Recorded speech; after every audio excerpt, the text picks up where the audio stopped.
at specialolympics.org.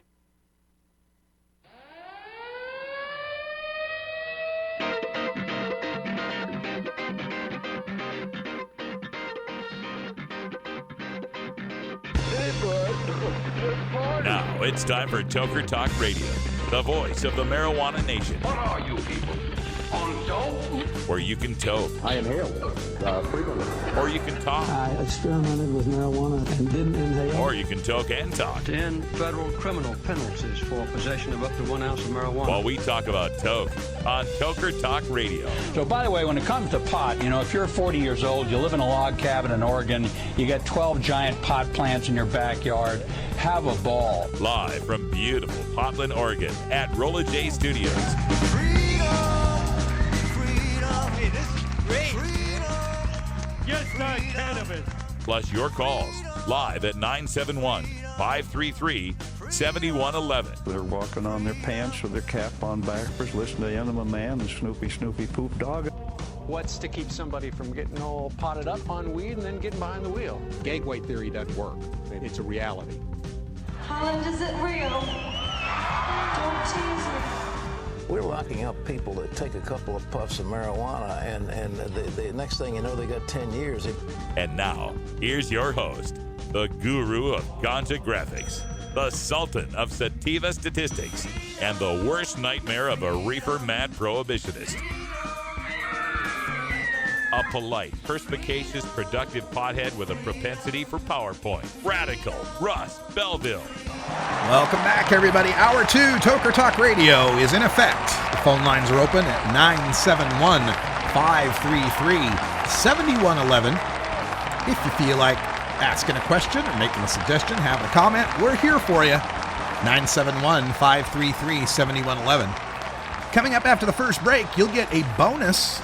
We got a radical rant coming up after this next break, but before we get to that, let me finish up what I was telling you about Maine's legalization. As we pointed out, you'll be able to possess 2.5 ounces of marijuana and or concentrate and be able to cultivate 6 mature plants, 12 immature plants, and unlimited seedlings. And best of all, Maine is going to have pot lounges. Marijuana lounges are coming to Maine. Now, the localities can ban these things. The municipalities can ban the pot lounges, and they can set limits on them and time, place, and manner, and all that kind of stuff. But I have a good feeling that there's going to be, at least in the cities, some pot lounges. Now, some of the other things in this law are quite interesting. It really seems built to favor the small grower and to impede monopolization. The largest possible grow you can have is a 30,000 square foot grow. And there's license limitations, so you can't have, more than one license if there's other people qualified for licenses. The existing licensees get priority and so forth. And there's also a piece called I call it a use it or lose it piece. Let me tell you how this works. It says that the state licensing authority can reduce the number of unit blocks a retail cultivation facility is authorized to cultivate if the facility has not used all of it by the first year of their operations. Now, basically what that's saying is you can't get yourself a grow of a certain size and then just hold on to that size without using it, right? You have to use all that you've been licensed. And it's interesting to me because the way the law is written, it says authorized to reduce the unit blocks if the facility is authorized to cultivate if 50% or fewer of the unit blocks a facility is authorized to cultivate are not used by the end of the first year of operations. So what they're trying to say is if half or more of your grow isn't being used, you're going to lose some of your grow. Unfortunately, I think they made an error because they wrote 50% or fewer are not used. Well, if I use 100% of my grow, 0% was not used, and that's less than 50. The way they've written it by putting fewer in there instead of the word more leads me to believe that you'd have to not use half of your grow or more to avoid having your grow reduced. So I really hope that's fixable. And maybe I'm reading it wrong, but it's in that paragraph 6 there. It says authorized to cultivate if 50% or fewer of the unit blocks are not used. So I hope that's a mistake that can be fixed. Also in the law, some stuff to look at. If a license was denied somewhere, you can't get a license within 1,000 feet of that spot for 2 years. That's kind of interesting, right? It doesn't specifically say anywhere in this law that these licensees have to be 1,000 feet from schools or anything, but it does refer to other sections of law, which I do believe set those kind of standards. So I'll clear that up in my notes once I get this posted. Now, other parts of the law that are kind of interesting. The pot shops can't sell non-consumables, but they can sell apparel and other products. So it's likely when you go to a pot shop in Maine, you could also buy a pipe, a t-shirt, a poster, lighters, whatever, right? But definitely not cigarettes, alcohol, or edible products that don't contain marijuana. The pot shops that the retail social clubs, the marijuana social clubs, are only prohibited from selling cigarettes and alcohol. So at the social club, it looks like I'll be able to buy snacks and drinks, non-alcoholic drinks. So that'll be pretty cool. You can't make any advertisement that appeals to minors or makes any sort of health claims. So that's pretty standard. But then there's 2 clauses here I do not like. One of them says that pot magazines have to be sold only in retail marijuana stores or behind the counter any place a kid can enter. So what that's going to do what they wanted to do in Colorado, where all pot magazines have to be treated like porn and they have to be behind the counter and hidden from kids' view. They'll get sued on that over First Amendment grounds. And then the next clause, a retail marijuana product may not contain an additive designed to make the product more appealing to children. They're going to use that to ban flavoring. Mark my words on that. This is how they'll attack gummy bears, brownies, any sort of flavored vaporization cartridges, like a bubblegum flavor in a cartridge or something. They're going to claim that that's marketing to minors and it'll be banned under that clause. So there's going to be seed to sale tracking. Most of these laws have that these days. And that pretty much does it. Don't think there's any other points we have to get to. License fees, lowest license fees of any of the states I've talked about so far. Retailers $250 to $2,500, growers $10 to $100 per 100 square foot. And the marijuana social clubs $250 to $2,500. And the application fees, like on the other criminals, are like $5,000 non-refundable app fee. The app fees in Maine will be $10 to $250. We're back with a rant after this. This is the Russ Belville Show on CannabisRadio.com.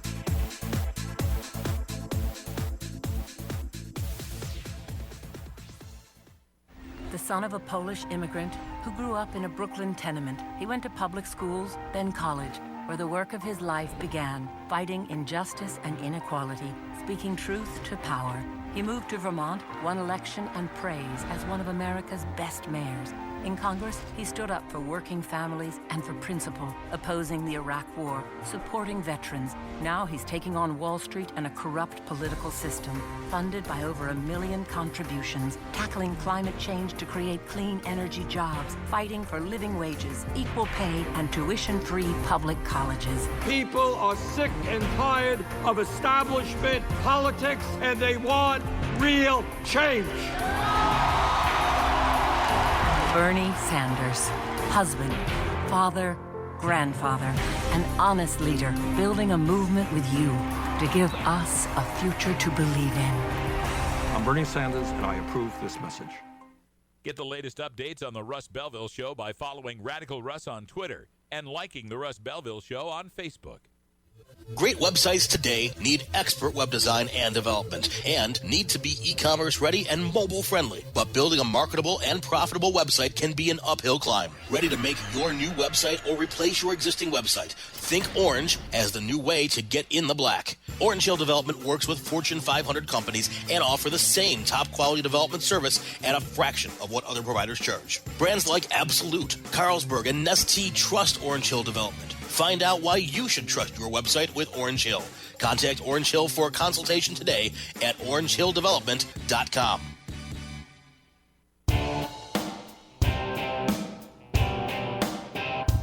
We must wage what I have called total war against public enemy number one. I support a change in law to end federal criminal penalties for possession of up to 1 ounce of marijuana.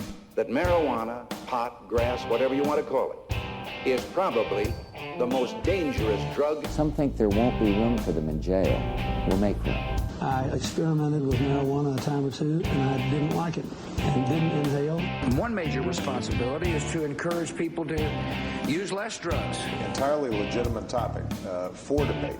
Radical Rant. In hour one today, I discussed some of the attacks that are coming on the Oregon medical marijuana program. But in covering that, it also opens up an entirely different subject that I have to get off my chest. So I want to just speak now to the medical marijuana states out there. Hi, medical marijuana states. How you doing? If you've got a medical marijuana program right now, and you're thinking about legalizing marijuana use by all adults, that legalization will affect your medical marijuana program. But that's not a reason to oppose marijuana legalization. Here on the West Coast, we've had medical marijuana since the late 1990s. As the first medical marijuana states, we also enjoyed the greatest leeway in terms of protection from enforcement of the controlled substances laws. We tried to keep medical marijuana untouched by legalization. The campaign for Washington's Initiative 502 repeatedly claimed their language did not change medical marijuana laws. Oregon's Measure 91 said specifically 3 times that their language was to not affect medical marijuana. And neither initiative contained any language modifying medical marijuana in any way. Those were not lies, and those were not false promises. Both initiatives could have considered how to reconcile medical and commercial marijuana programs, but the advocates for medical marijuana demanded that the legalization initiatives in no way altered the medical marijuana laws. So they didn't. Which is tragic, because if the medical advocates had allowed I-502 to integrate language to strengthen medical marijuana, the legislature couldn't have touched it for 2 years. But folks, legalizing marijuana can't not change medical marijuana. Medical marijuana is not legality. Medical marijuana is an exception to criminal prosecution for patients under prohibition. So when aspects of the criminal prohibition are eliminated, how could the exceptions not change? What would we be making an exception for? Well, in Washington and Oregon, the exceptions for medical marijuana are based on the fact that patients need a lot more marijuana. While under the legalization law, adults can only possess 1 ounce of marijuana, patients in Washington can possess 3 ounces, and patients in Oregon can possess 1.5 pounds. While adults in Washington cannot cultivate at home, and those in Oregon can only cultivate 4 plants, patients in Washington can cultivate 15 mature plants, and those in Oregon can cultivate 6 mature plants and unlimited seedlings. And both states have robust dispensary systems as well, both medical and commercial. But now, both of these states' medical marijuana programs are being amended by their state legislatures. Note, their state legislatures, not by the legalization initiatives, to curtail some of the most egregious abuses. Most of these changes are reasonable. Some of these changes are unnecessary, and a few of these changes are counterproductive. But if you ask the medical marijuana chicken littles, all of these changes are tantamount to repealing medical marijuana altogether and imprisoning every medical marijuana patient, and they're all the fault of legalizing marijuana for all adults. In Washington, major changes were made to their medical system, especially their unregulated, never legalized dispensary and farmers market system. Dispensaries now have to be licensed and follow regulations and pay taxes, like dispensaries everywhere else. Collective gardens are smaller. Now they only get a mere 45 plants and 4.5 pounds for 10 patients. Patients now have to register with the state, like everywhere else. And the process for getting a recommendation has been tightened, like everywhere else. And sadly, possession was reduced from 1.5 pounds to 3 ounces. But if you ask the medical marijuana advocates, it's all the fault of passing I-502 because the state wants to funnel medical patients into the taxed commercial system.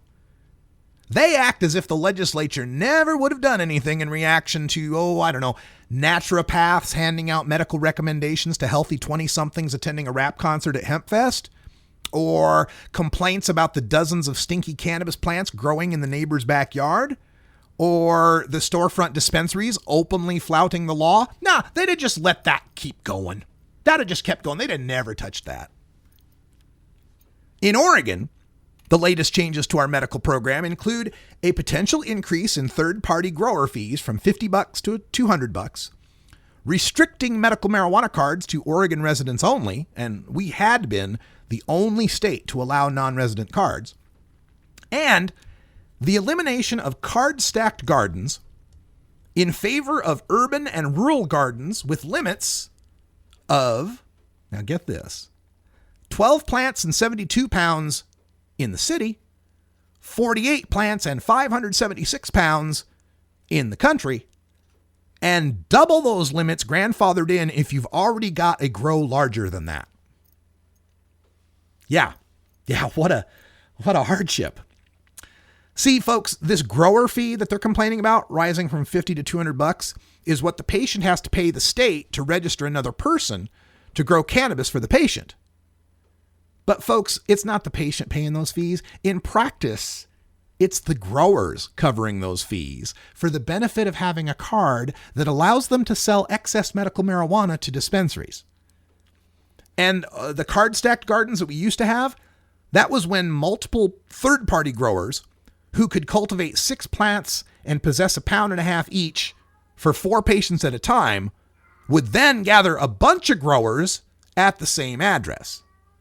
So the medical marijuana advocates in Oregon are blaming Measure 91 for these changes as well. They act as if the legislature never would have done anything in reaction to consistent news stories of growers profiting from trunkloads of medical marijuana bound for sale seized east of Oregon, or the urban mega grows surrounded by floodlights, razor wire, and pit bulls, or the investigative reporting that showed that Oregon's largest card-stacked garden, Yeah, baby!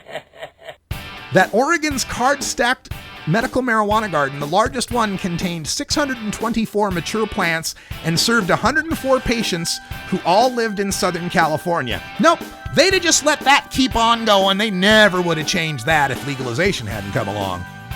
Right. Part 2 of the rant when we come back and I feed a cat. Happy 420.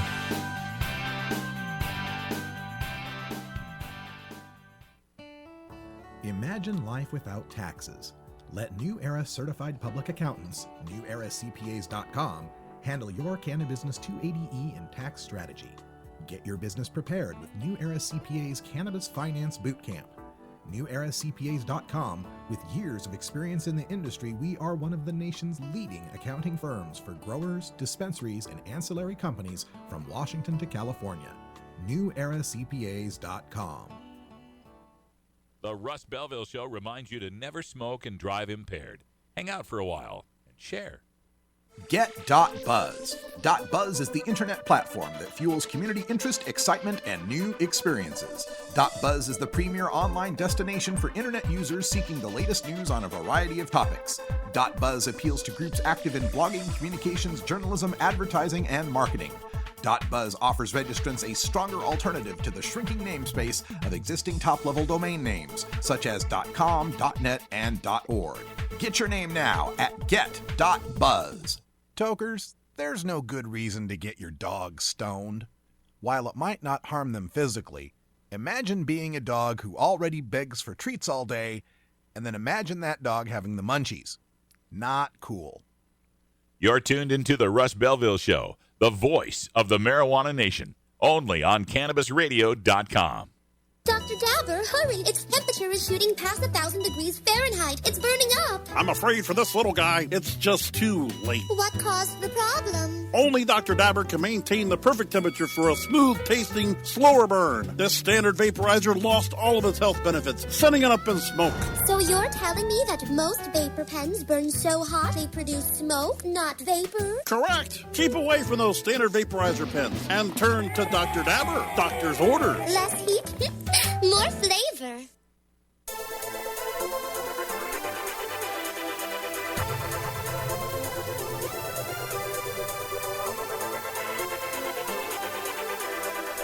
And now, let the beat drop.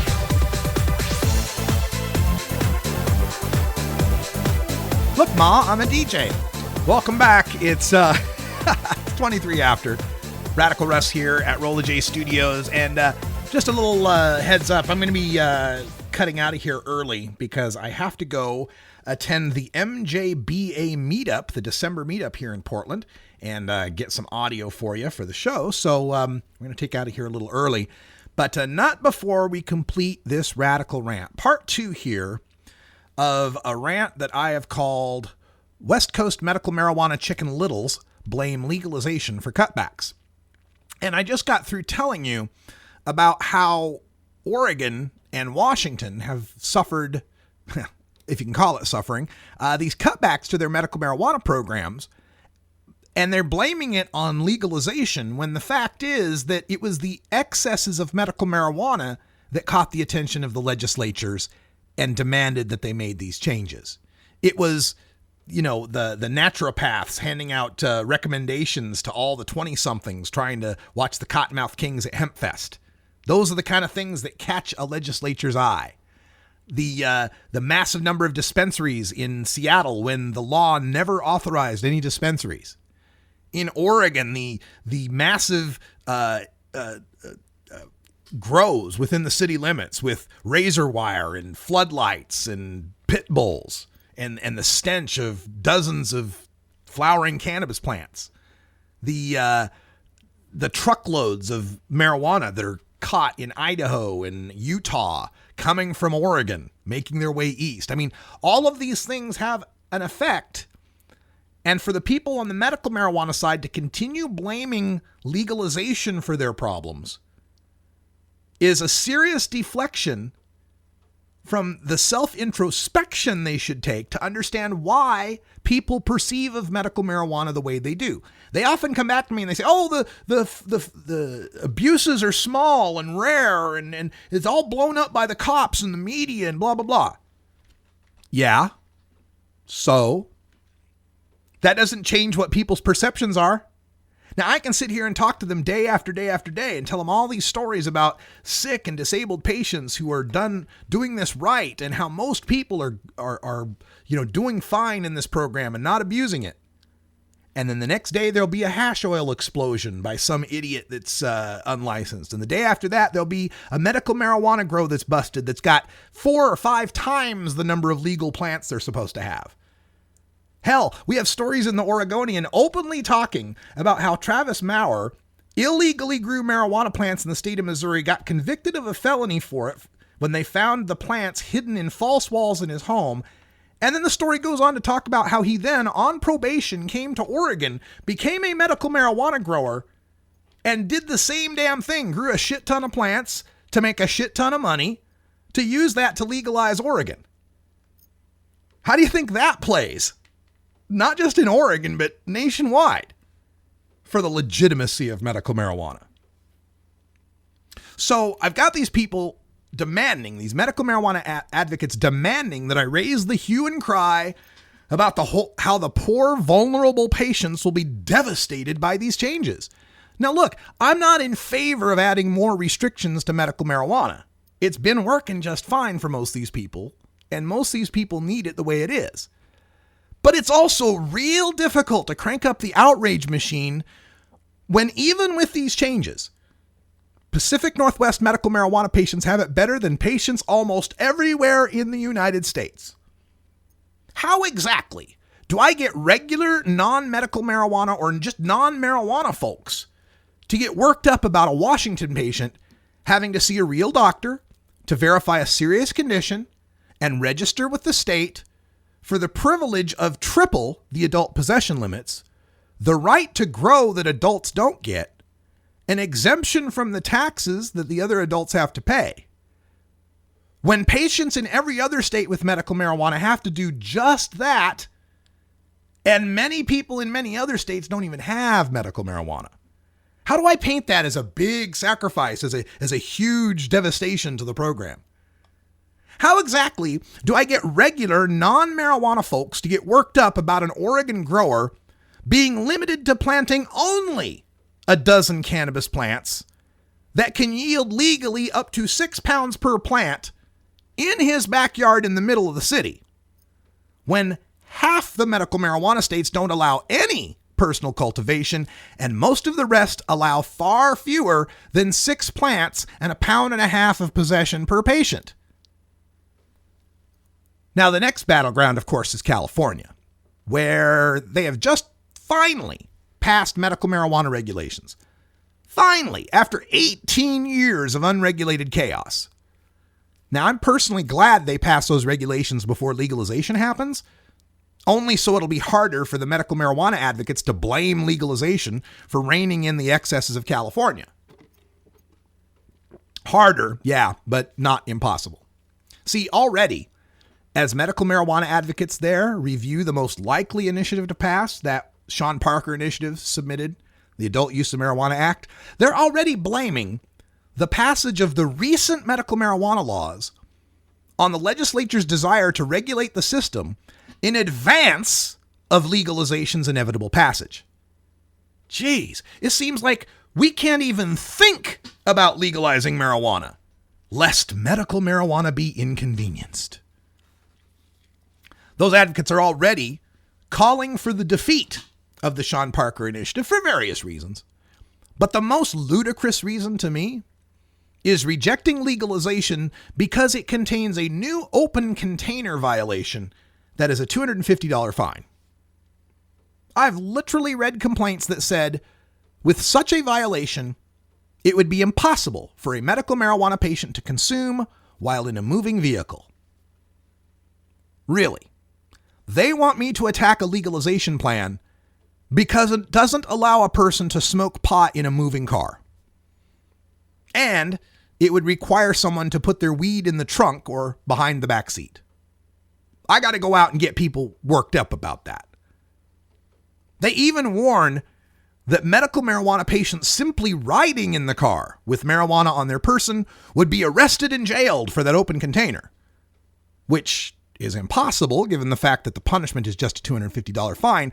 But there's no end to the scaremongering that the medical marijuana chicken littles will give when it comes to legalizing marijuana. So California, Arizona, Nevada, Massachusetts, and Maine, and any other medical marijuana state that's considering legalization, let's just get it out in the open. Legalization will change your medical marijuana program. Guaranteed. If you're waiting for the perfect, true legalization that won't affect your medical marijuana program, you'll never legalize marijuana. But before you go joining the cops and the prison guards and the rehabs and the drug testers in voting to maintain prohibition, consider for a moment all the ways legalization improves medical marijuana. Any adult who needs marijuana medically can just go to a store and buy it. No more having to register with the state and pay for the privilege of not being arrested. No more having to prove some condition from a list in the Pacific Northwest or just point at a chart with a bunch of words on it in California. And no more having to pay a doctor for a permission slip. And no more public condemnation of medical marijuana as just some ploy to smoke pot legally. There are specific legislative improvements to help patients that the medical marijuana advocates never seem to bring up post-legalization. Washington's legislature finally legalized concentrates. They also lowered marijuana's commercial tax rate. And now, the price of commercial marijuana across the river from me in Vancouver, Washington, is $60 to $70 per half ounce. In a recreational store, $60 to $70 per half ounce, which is way lower than the $240 to $280 an ounce price I found in a Seattle medical marijuana dispensary. Down here in Oregon, our legislature increased possession of non-solvent concentrates to a full pound and increased a single medical marijuana grower's possession from 6 pounds to 72 pounds and made possession felonies for any amount impossible. In California, the Sean Parker Initiative also improves on medical marijuana. It protects all indoor personal grows from local bans, and you get to possess all the marijuana that you grow. There can be on-site consumption at pot shops, and there's the possibility of consumption in certain limos, buses, or even Uber rides if there's a barrier between the driver and passenger. And finally, parental rights for medical marijuana patients are now specifically guaranteed. Legalization also means that the patients who were gaming the medical marijuana system to avoid arrest don't have to anymore. The patients who have lesser need, who often look healthy to a skeptical public, will also drop off the medical rolls as they avoid the hassle and expense of getting their medical cards. Those people who remain on the medical programs will be those truly needy people that even red state Republicans would agree should be allowed to use medical marijuana. And that can only help the prospects of passing medical marijuana elsewhere. So medical marijuana states, be full aware that nobody can promise your medical marijuana program is never going to change. Hell, even if marijuana legalization doesn't happen, we're seeing changes in the Michigan program, in the Hawaii program, in the Nevada program. Change is a constant. However, fearing that change is no excuse for voting to keep ticketing, arresting, and imprisoning people who don't have medical marijuana cards. All right, folks, that's all the time we got for today. I got to close up shop early, make my way across town to the MJBA meetup. You can learn more about the Marijuana Business Association by visiting mjba.net. We'll be on tomorrow for the last show of 2015. Our special guest will be Mason Tvert from the Marijuana Policy Project. We're going to talk about all those 4 CRMLA initiatives we've gone over the past 4 days. And then we'll be off for a couple weeks. We're off for the holidays. We'll be back in January with more news, interviews, data, analysis, opinions, and more by, for, and about the cannabis community, coming to you live from beautiful, legal Portland, Oregon. I'm Radical Russ. For everyone here at Rolla J Studios and CannabisRadio.com, thanks for joining us. And until next time, take care of each other, tokers.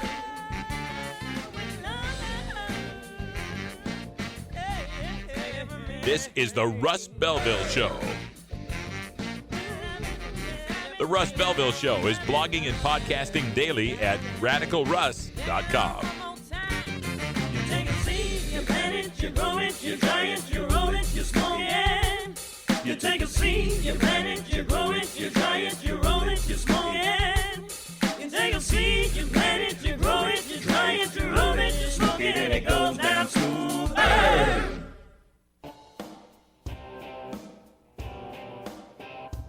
We must wage what I have called total war against public enemy number one. I support a change in law to end federal criminal penalties for possession of up to 1 ounce of marijuana. That marijuana, pot, grass, whatever you want to call it, is probably the most dangerous drug. Some think there won't be room for them in jail. We'll make room. I experimented with marijuana a time or two, and I didn't like it and didn't inhale.